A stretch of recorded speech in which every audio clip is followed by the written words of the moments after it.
Hey guys, it's Miharu. And yes, I'm well aware the thumbnail is clickbaity, but in my defense, the dislikes won't stop me because I can't see them. Anyway, on with the video.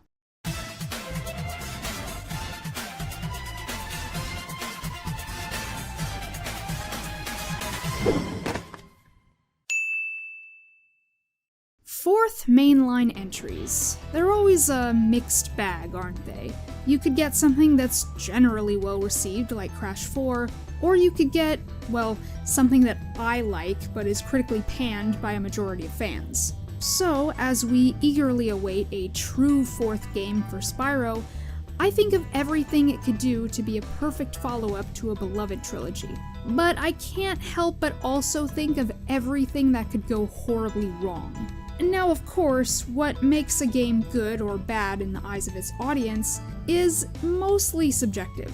Obviously, a glitch-ridden mess with a horrifying development history like Enter the Dragonfly speaks for itself. Games with inexcusable technical issues and little to no effort put in are bad for a reason. That being said, there still exist fans who enjoy Enter the Dragonfly.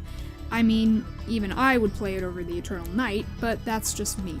Games can be bad, or disappointing rather, from both a behind-the-scenes and in-game perspective. Crunch time, clashing developer ideas, story, gameplay, you name it. And those are among the factors that could potentially ruin Spyro 4. For the story, I want continuity, not a soft reboot.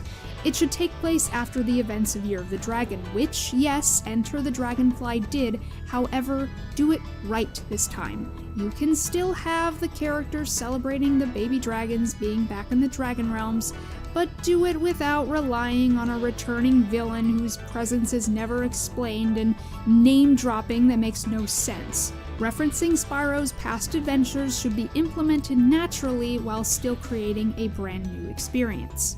And that's not to say it has to be a huge story either. Now, I do want to see an engaging plot, but when I say that, I just mean something like Spyro 3, not necessarily something along the lines of the Legend series. Simplicity has always been key in these games, and the focus should be on the gameplay that it's known for, collectathon platforming. And speaking of platforming, would be nice to actually have some of that in the next game, wouldn't it? And no, I'm not saying the minigames should be removed completely. They're a staple and all the core elements of the franchise should be preserved. Remember the video I made a while back about how the formula could be improved? That's what I want. First, minigames that make sense. No tank competitions in ancient Egypt, you get me? I won't repeat myself, but basically I talked about consistency, proper utilization of Spyro's forgotten moveset, better use of power-ups and breath abilities, things like that. It needs to take everything we like about the trilogy and tweak or add to it so it feels fresh. On the topic of returning characters, in my opinion, they are a must, but not too many. Just mainstays like Hunter and Bianca, and perhaps someone we haven't seen in a while like Elora. Not Ripto, or any of the previous villains for that matter. We need a new villain with their own motives. And whether or not any of the characters should be playable, I'm not opposed to the idea, but Year of the Dragon could feel a little crowded at times, and I believe the focus should always be on Spyro himself.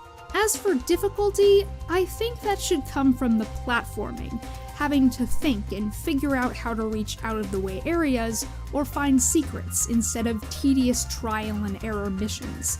And no, we don't need it to be Crash 4 or Dark Souls or Elden Ring or whatever you're saying nowadays.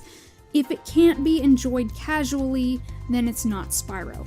And the music, oh man, the music. Can we please get something that sounds closer to Copeland's work? And for the love of God, can we get scores that actually fit the tone of the cutscenes instead of this generic, I don't know, cartoon nonsense? I don't know how else to describe it. Bottom line is, Spyro has an identity. It has always put gameplay first.